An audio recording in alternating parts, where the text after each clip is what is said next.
Bonjour et bienvenue. Je vais vous parler de cellules lithium-ion et en particulier une 21700 de la marque Tesla. Alors je vais vous parler un petit peu de Tesla, vous allez voir que ce sont des pionniers en matière de batterie. On connaît tous aujourd'hui les voitures Tesla, il y en a plein partout sur la route.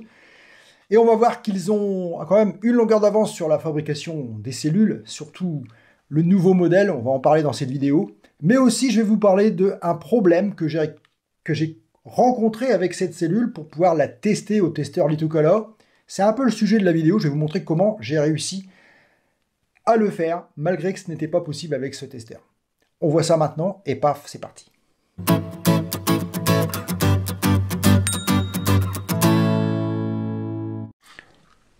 J'ai donc commandé une cellule Tesla que j'ai reçue dans cette jolie petite boîte bien emballée qui a mis une dizaine de jours pour arriver de Chine.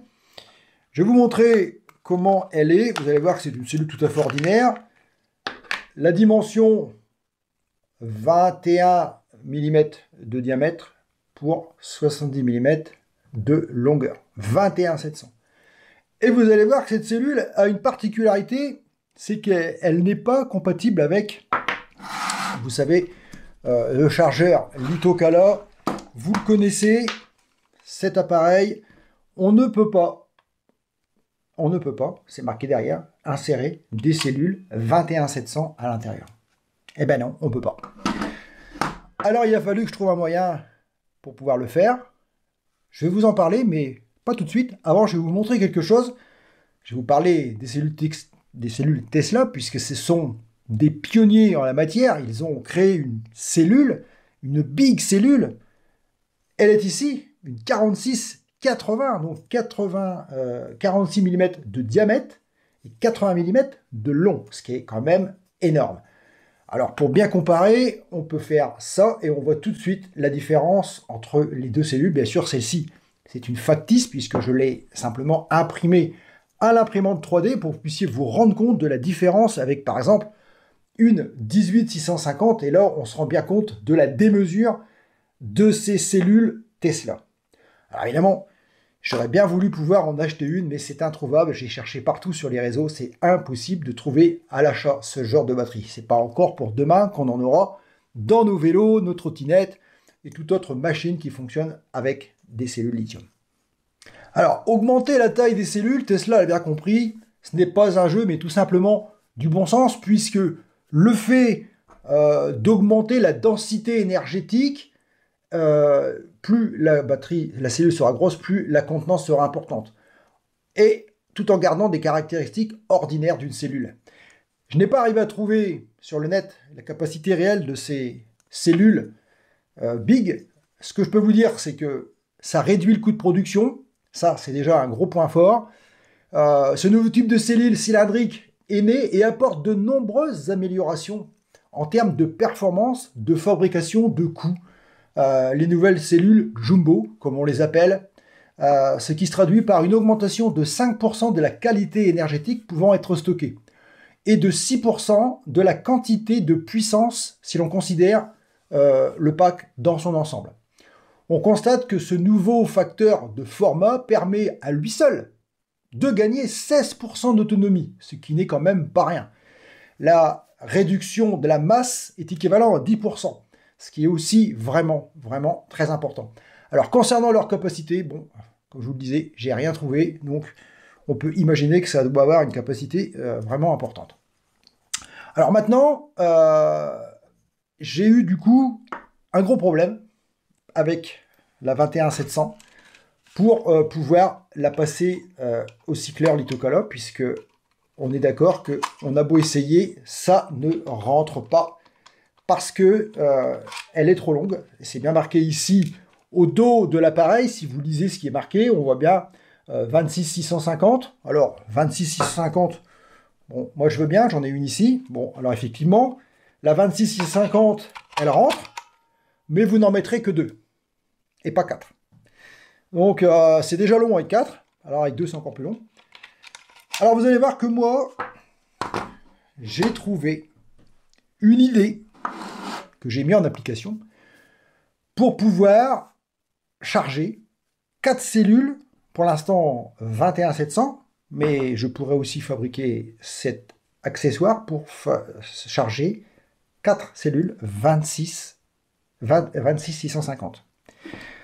Voilà l'objet. Alors, c'est encore un petit peu rudimentaire, c'est un petit peu encore bricolé, hein, il y a encore quelques améliorations à faire pour peaufiner le système. Je vais vous montrer comment je suis arrivé à réaliser ça et comment on va l'utiliser. Alors, je vais vous montrer d'abord sur l'ordinateur comment j'ai conçu la pièce, puis comment je l'ai découpée avec le sealer avant de l'envoyer sur l'imprimante, et on verra après, à la sortie, comment la pièce va arriver.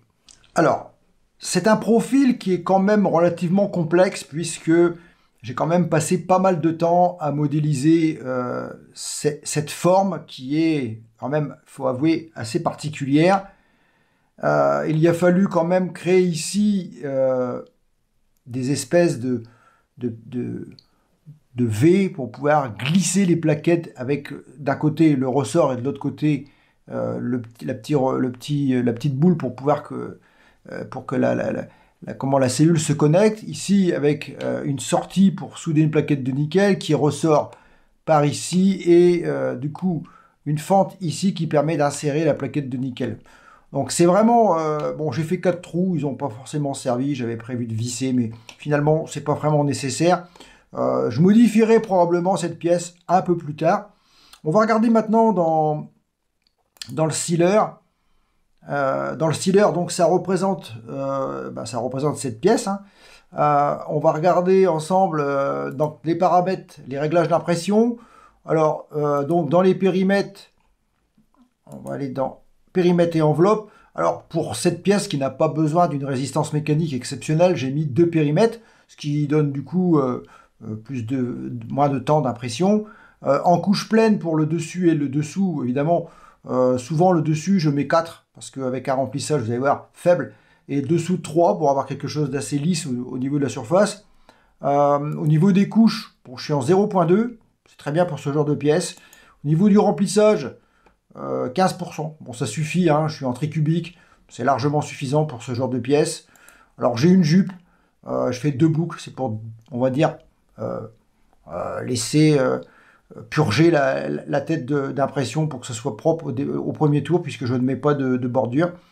Je ne mets pas de support sur ce genre de pièce, il n'y en a pas besoin, puisque j'ai étudié les pentes de manière à ce qu'ils soient, les seuils de surplomb c'est 65 degrés, donc j'ai fait en sorte que ça passe, mais ça passe en dessous, hein. Là c'est 65, mais en général, même à 55, elle passe la mienne. Hein. Au niveau des vitesses, on est quand même sur des vitesses qui sont relativement élevées, puisqu'on est sur une Ratrig VCore 3. C'est des machines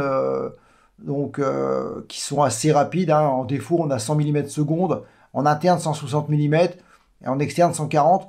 On voit quand même que le remplissage est à 230, donc on envoie quand même une belle vitesse.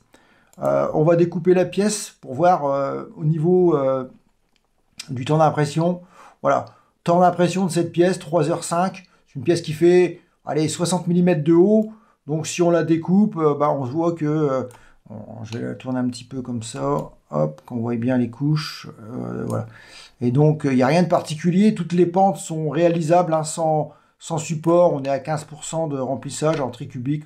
On voit bien ici l'aspect du remplissage. C'est un remplissage de tricubique qui est très solide et qui a l'avantage d'être relativement rapide. Plus rapide que du rectiligne ou du diagonal par exemple. Donc moi j'utilise souvent ce profil de remplissage. Voilà, sinon le reste, voilà, c'est une pièce qui est facile à l'impression. Hein. Et on n'a pas besoin d'un résultat optimal, puisque c'est une pièce qui demande pas forcément une précision redoutable. Bien voilà, j'ai imprimé la pièce, donc voilà, ça s'est bien passé, elle est propre. Bon, c'est le deuxième essai, hein. Le premier essai n'avait pas fonctionné, j'avais fait un peu trop large, j'avais des problèmes pour mettre la cellule, ça tenait pas bien dedans, et puis c'était pas assez haut ici, donc j'étais obligé de le modifier, donc je l'ai fait en 2 fois. Donc maintenant la mission c'est de mettre ce genre de petites pièces, puisque j'ai acheté ça, donc les coupe en 2.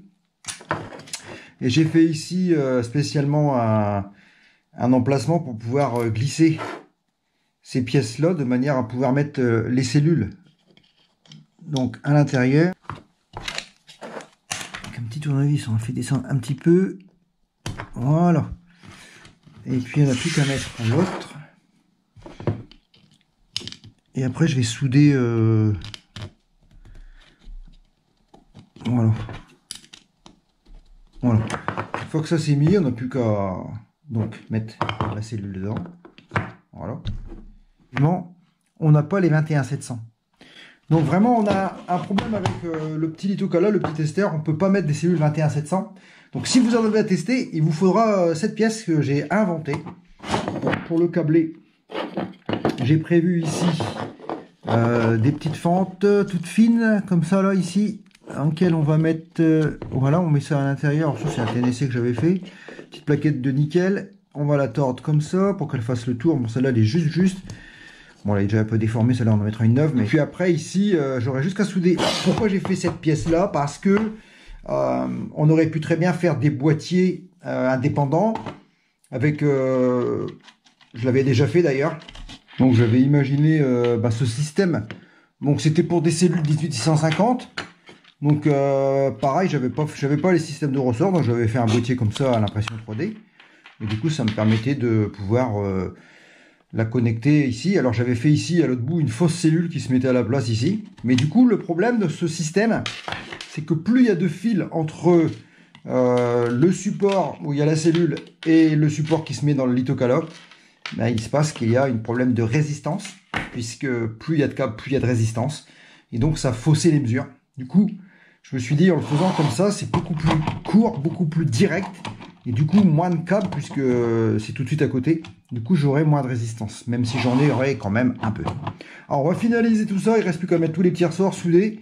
Et puis, on pourra faire le test. Maintenant, il reste à souder les bandes de nickel qui vont assembler donc le support avec le Litokala, puisque il faut pouvoir créer le lien entre les points de contact ici et les points de contact ici. Donc, il suffit de souder simplement toutes ces petites plaquettes de nickel.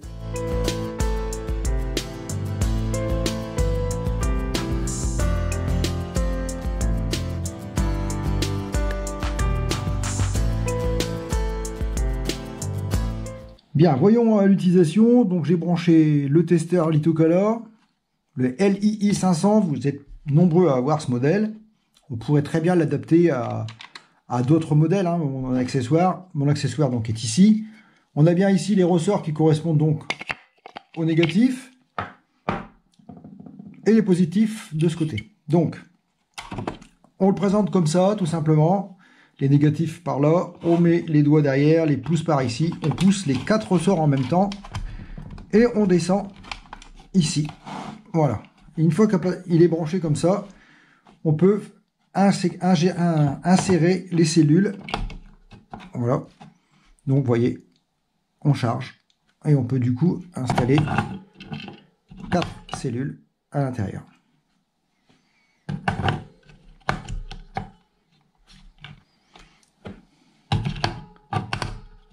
Voilà. Et on a nos 4 cellules. Du coup, 21700. Et vous voyez que par rapport à une 18650, c'est quand même pas tout à fait la même chose.